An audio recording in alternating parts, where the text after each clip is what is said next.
Good afternoon, everyone. Canceling magnetic fields on our sun, solar activity on the decline, expected global food shortages by 2028. The signs are all around us. It's 10 degrees Fahrenheit in the northeast U.S. Texas, earliest shattering snowfalls. It's minus 41 degrees Fahrenheit in Russia already. Extreme heat sandwiched with extreme cold and break-off pockets over the Adriatic. Record cold in the black dot that you see over Asia, but guaranteed the media will focus on the H where there's a little bit of intrusion of warm air. Forget the record cold. Galactic cosmic rays creating more cloud cover. Size of hail in Argentina.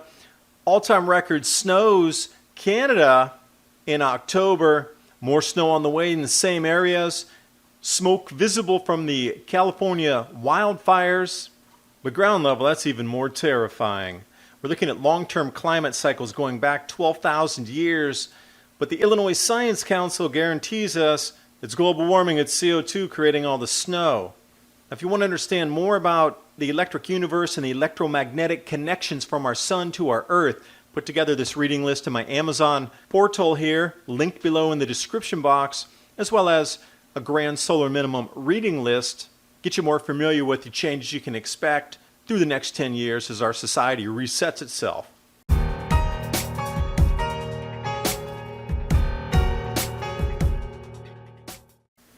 going to start you off here with a look at how Valentina Zarkova has come up with her forecast for global cooling moving out into 2028 that will reduce global crop yields to the point where we won't have enough food to feed everyone on this planet. It's about the canceling waves in the magnetic fields of the sun. You can check out my previous video going into great detail how this mechanism works, but it's all about repeating cycles. And for example, David Birch, the Starman, has overlaid consecutive cycles interwoven amongst themselves, bringing us into the next grand solar minimum. The forecast is for decreasing solar activity, and this is what you can expect with our sun. This is the reason that sun is biting your skin. We're getting UV changes as well as electromagnetic changes affecting our Earth, our jet streams, and our climate patterns. Now we are going into a global cooling phase for the next 20 years or so. The signs would be around you. You're going to start to look for these. That's what I do on this channel. Ryan Maue, 23 to 30 degrees Fahrenheit below the normal average for the New England states in mid-November. Well, how cold is that really? Well, it's 10 degrees Fahrenheit. That's exceptionally cold for this time of the year. And everywhere you see a circle, that is a new cold record being shattered comparatively to what we have over the last 180 years. But if we compared it to a 400-year time cycle, it would probably match something back in the 1640s. These are some of the numbers here. The darker blue is where you're going to see the largest temperature anomalies, 25 to 30 degrees Fahrenheit below normal. Top right there, New England states above Massachusetts. Now continuing up into the Canadian Maritimes, snowiest October on record, period. It's 25% snowier. 2018, 84 centimeters. And remember, for those of you in the States, 30 centimeters is a foot. So they had almost 3 feet of snow in October. And lo and behold, they're expecting more. This is even the most snow on record through this part of November as well. So what are the chances that they break their all-time record snowfall totals for October? And now they're on tap to shatter the November records as well. But you're going to ask yourself, where is Goose Bay? In the exact same place that had a record snow and cold last year and record snow and cold the previous year in 2016. Do you see a pattern forming here? I do. Also the wind. Look at the exceptionally high winds. They're expecting power outages, hurricane force winds, another winter storm as we progress through the rest of the week here. Now jumping down into Texas, not only did Houston shatter the 40-year trace with a couple of inches of snow, but look at these temperatures. You have to realize we're down way southeast Texas. Freeze warnings, gale warnings along the coast. They're advising people to bring their pets and plants in already. Look at some of these low temperatures. 25 degrees Fahrenheit, and it's only the middle of November. Now they would not expect these temperatures at least until mid-January. So the cooling is happening 2 months faster than it normally does. Take a look at the Arctic vortex pushing down so far. You can expect cooler temperatures all through the southeast U.S. They've already been delayed in harvesting due to excessive rainfalls, and now we're going to add the cold on top. Now, to give you a visual of where this cold and how far it's extended and how low these temperatures are, that dark purple, these are in degrees Celsius, but the darkest purple, as you can see, is the coolest. It's just exceptional that this record cold is extending all the way down into southern Mexico. Now, taking a look at how much snow fell last week in Amarillo, Texas, do you think this is normal? And another effect that's happening as our magnetosphere weakens due to electromagnetic changes in our sun that are affecting magnetic fields on our Earth are these galactic cosmic rays that are now increasing to the highest ever recorded in the space age. More galactic cosmic rays mean heavier cloud cover.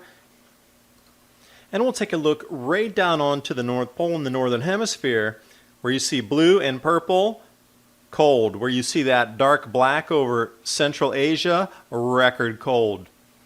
But guess where the media is going to focus? You see where those H's are? Yeah, that's a little bit warmer. They're going to focus on that exclusively. Forget all the record cold, record snowfalls, highest wind velocity ever measured. They're going to focus on the heat, guaranteed. And speaking of such, the heat blob coming down over Europe, Scandinavian. And you notice a lot of strange wind patterns in here. There's X-cyclones rolling over the UK, cold blobs down in the Adriatic. And as we move forward, remember on the left there, that dark purple, then it won't talk about the record cold about to descend over Europe. They're still going to focus on the heat. I don't know why it's like this. Why aren't they talking about why there are such large differences in the temperature gradient called temperature inversion between the super hot and the super cold? What is causing that? These are jet streams shifting due to a weakening magnetosphere. They're still talking and telling you it's CO2 causing this. In my personal opinion, I think we need to look at other causation, and we also need to start conversations about why this is happening. And look at both sides. If you say it's CO2, great. You put out your information for 40 years. Yet a lot of the stuff's not panning out. But the electric universe, and the person's talking about the grand solar minimum, cold temperatures coming, these are the expected effects. Globally, this is happening now. It's affecting our food production globally right now. The IPCC still does not want to talk about this being driven by our sun, these changes that you're seeing. So expect heavier hail coming down. This is just another expectation of the grand solar minimum intensification. As we roll through to the end of this thing around 2032 to 2035, these hailstones are going to be 5 pounds each. This is what happened during the Maunder minimum. They were talking about 3 to 5 pound hailstones that were with the storm fronts. The exact same types of setups that you're seeing, where it was extreme heat on one side of the front, extreme cold on the other, and where they collided in that center, these were storms that people ran for their lives. And we can see the same setup coming again. Let's jump over more record cold. It's minus 41 degrees Fahrenheit.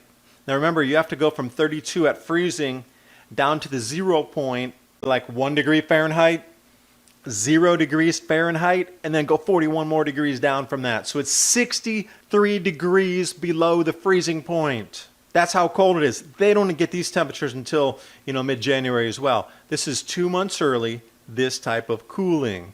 Minus 35 degrees Celsius.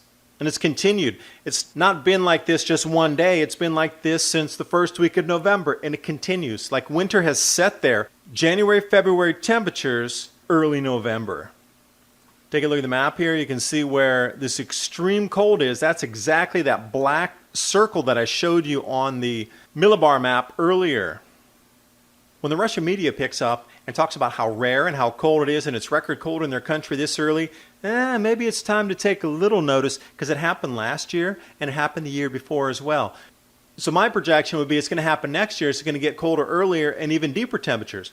So look for somewhere in mid-November to be minus 45 degrees Celsius next year. Minus 45 degrees Fahrenheit. Now on to the wildfires in California. This is a sight to behold right here.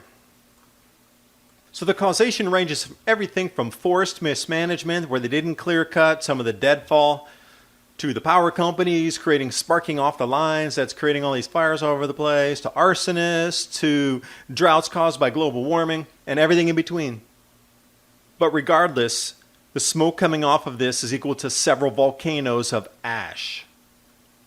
And it's going to cool wherever this smoke goes. So as we get into November, if it continues for the next week or so, as this smoke starts to get blown inland with some of the flows off the Pacific, you could expect regional cooling in some areas. Michelle Tucker, images from the airline. I thought this was spectacular. You can actually see the mountain ranges below. So let me wide that out for you here. When we talk about volcanic eruptions, some of these ash plumes are going up, 30, 40,000 feet. But here we are, the same thing. So say that cruising altitude is 30,000 feet. How high is that ash and smoke reaching into the atmosphere? Because it's all encompassing, and you saw the satellites, that is a wide reaching effect. That would be something like a VEI 5. Let's bring you over here. It's all about long-term climate change and trying to map out cycles, because there's a lot of previous data as to when the Earth is going to cool again on its cycle. We're heading into global cooling. Cat's out of the bag now that Valentina Zarkova has come clean, talked about the dates to expect, because she mapped out cycles of time going back 100,000 years and then back 400,000 years on mathematical models, taking into consideration magnetic variability, which I showed you in that first slide, about how the magnetic waves on the sun cancel and create cooling conditions on our planet. Some of the conclusions from her talk, which I've also done a video on, the grand solar minimum effects will be fully visible to everybody on this planet so intensely that what we're seeing right now is just merely a taste of what's to come. So when we're seeing these record cold temperatures and what we're seeing in January, February occurring 2 months early, can you imagine what it's going to be like in 2020 moving forward? The bottom of this event won't be until 2030 or so. But she's pinning exact dates for global food shortages at 2028 to 2032. Now, you know the losses are going to occur far before that time. This will be at the low period of global crop yields from 2028 to 2032, approximately, I'm going to say, less than 20% of what we're producing now. So let's say we're getting 100 tons globally. At that point, we're going to get 20 tons. But those losses are not going to come in just the first year. They're going to start mounting right now, and we're already starting to see that everywhere you look, northern hemisphere, southern hemisphere, these crop losses are mounting. So here's your timeline, and I encourage you to take steps to prepare for what's coming. The world wakes up by 2020, and at that point, everybody's going to try to get ready at the same time, meaning they're going to pull their money out of the banks, they're going to cash in their stocks, their 401ks. The economic system's going to collapse under the changing spending habits when food's more expensively priced and people just aren't spending as much on disposables because they're getting ready for the grand solar minimum.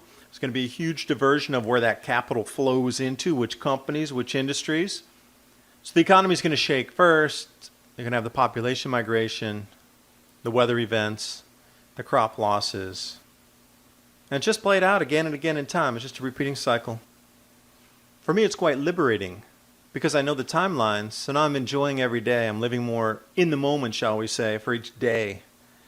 The things I have in front of me, I appreciate so much more, knowing that this is here on our doorstep. Thanks for watching. Hope you got something out of the video. If you'd like this type of analysis and research, try weekly podcast, Mini Ice Age Conversations, available on Stitcher, iTunes, SoundCloud, and anywhere else you can find a podcast hosted across the net.